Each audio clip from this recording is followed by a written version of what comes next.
नमस्कार। Political page पर आप सभी लोगों का स्वागत है। अराजकता में डूबा बांग्लादेश अस्थिरता से बुरी तरह से घिरे बांग्लादेश में अवामी लीग के साथ हिंदुओं का भी भविष्य खतरे। सवाल ये उत्पन्न होता है कि बांग्लादेश में जो स्थिति उत्पन्न हुई, जो आज सुलगा, इसके पीछे कौन है? क्या बांग्लादेश का जमात इस्लामी और जिया उल हक की पार्टी बांग्लादेश नेशनलिस्ट पार्टी है, या फिर ये केवल एक मुखौटा है? इसके पीछे का तत्व कोई और ही है।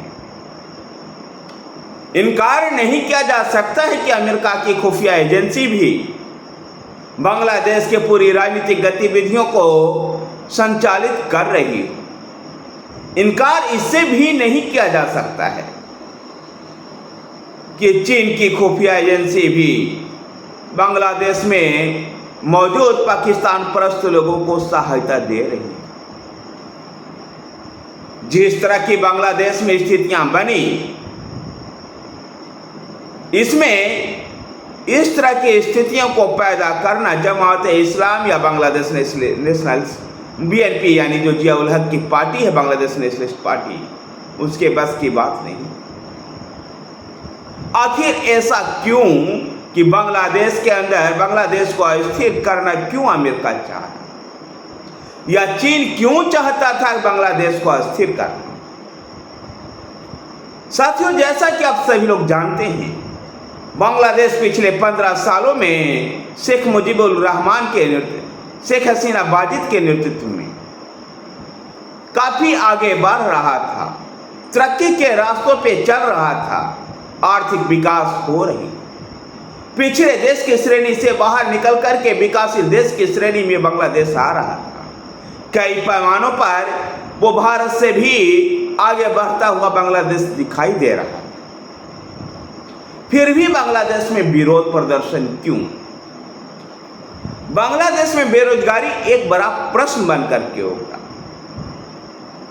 बेरोजगारी को लेकर के ढाका विश्वविद्यालय, बांग्लादेश में विद्यार्थियों ने एक आंदोलन किया, विशेषकर ढाका विश्वविद्यालय के कुछ विद्यार्थियों ने।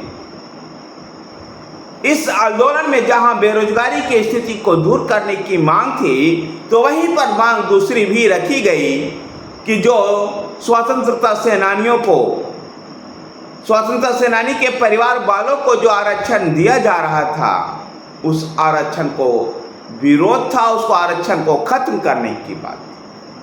लेकिन अगर मुद्दा इतना ही होता तो सुप्रीम कोर्ट के फैसले, बांग्लादेश के सुप्रीम कोर्ट के फैसले के बाद इसमें बदलाव आना चाहिए, क्योंकि बांग्लादेश के सुप्रीम कोर्ट के फैसले में जो स्वतंत्रता सेनानी थे उनके आरक्षण को कम करके 2% कर दिया गया था। उसके बाद ये विवाद सुलझ जाना चाहिए था, लेकिन चूंकि केवल ये मुद्दा नहीं था,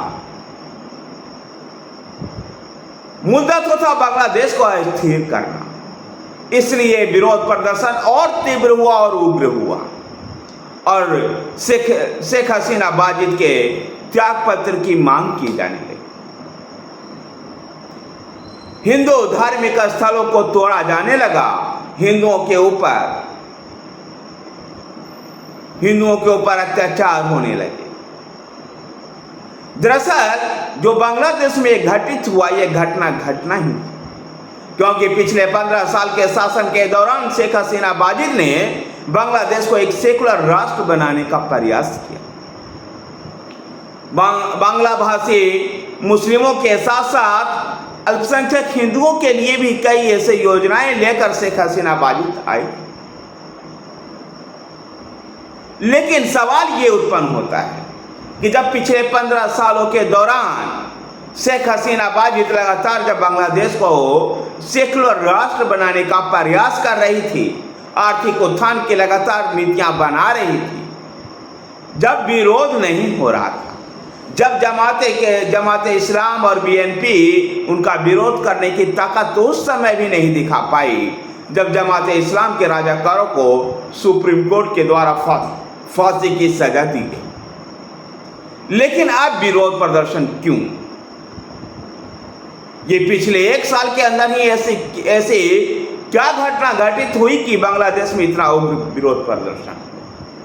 साथियों, बांग्लादेश के प्रधानमंत्री शेख हसीना वाजिद ने एक रहस्य उद्घाटन किया था, जिससे अमेरिका की इस क्षेत्र की साजिश सामने आई थी।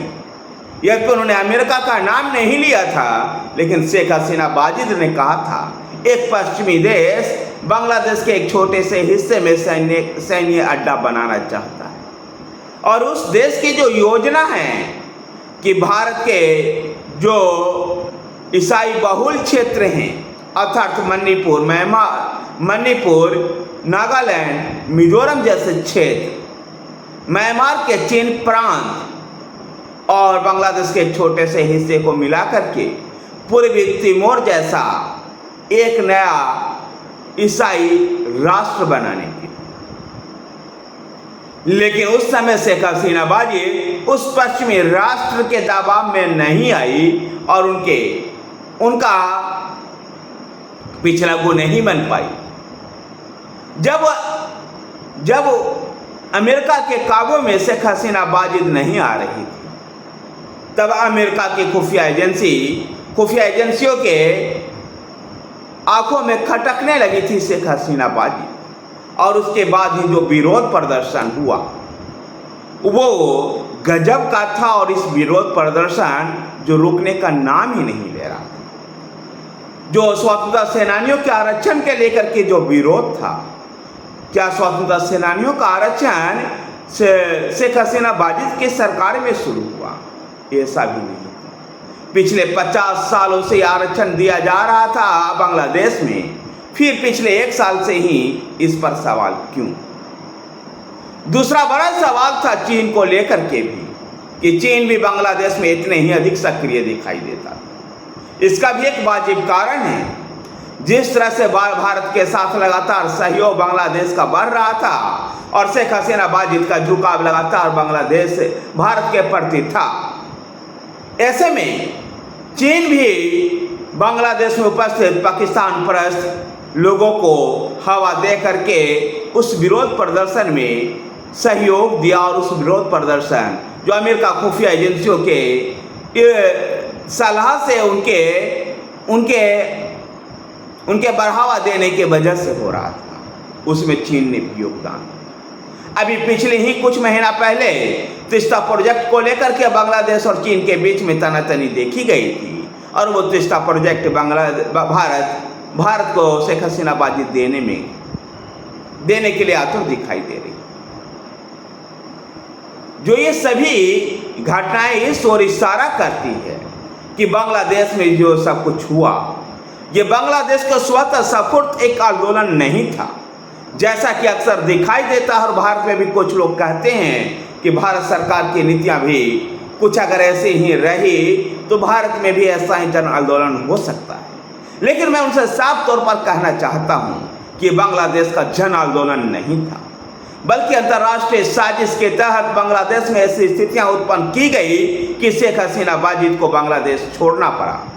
ये तो खैर अच्छा था कि जब विरोध प्रदर्शन इस तरह से पहुंच गया और सेना वहां मुख दर्शक जब बनी हुई थी, तब शेख हसीना वाजिद को अपने पद से त्याग पत्र दे करके भारत आने के अलावा और कोई चारा नहीं। बांग्लादेश में जो समस्या उत्पन्न हुई, ये भारत के सुरक्षा के लिए भी एक गंभीर चुनौती है, क्योंकि बांग्लादेश के चारों तरफ से 3 तरफ से भारत घेरे हुए।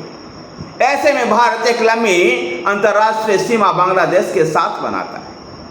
बांग्लादेश में जिस प्रकार से हिंदुओं को प्रताड़ित किया जा रहा है, हिंदुओं की सुरक्षा के लिए वहाँ कुछ किया नहीं जा रहा है।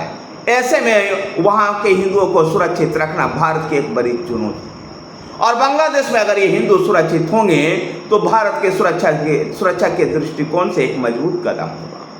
भारत के लिए अब तत्कालीन यही चुनौती है कि बांग्लादेश में अवामी लीग के जो कार्यकर्ता, जो राजनीतिज्ञ लोग थे, उनको बचाने के साथ साथ हिंदुओं को कैसे बचाया जाए। एक समय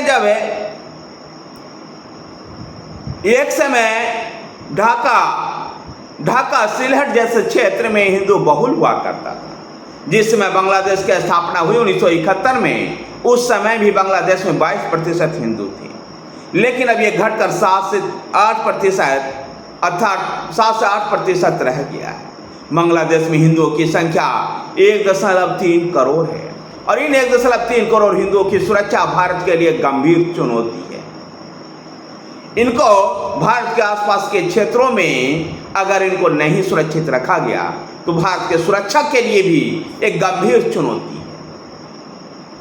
जैसा कि विदेश मंत्री एस जयशंकर ने भी कहा है, देखना दिलचस्प होगा कि भारत अपनी इन सुरक्षा चुनौतियों से कैसे निपट पाता है।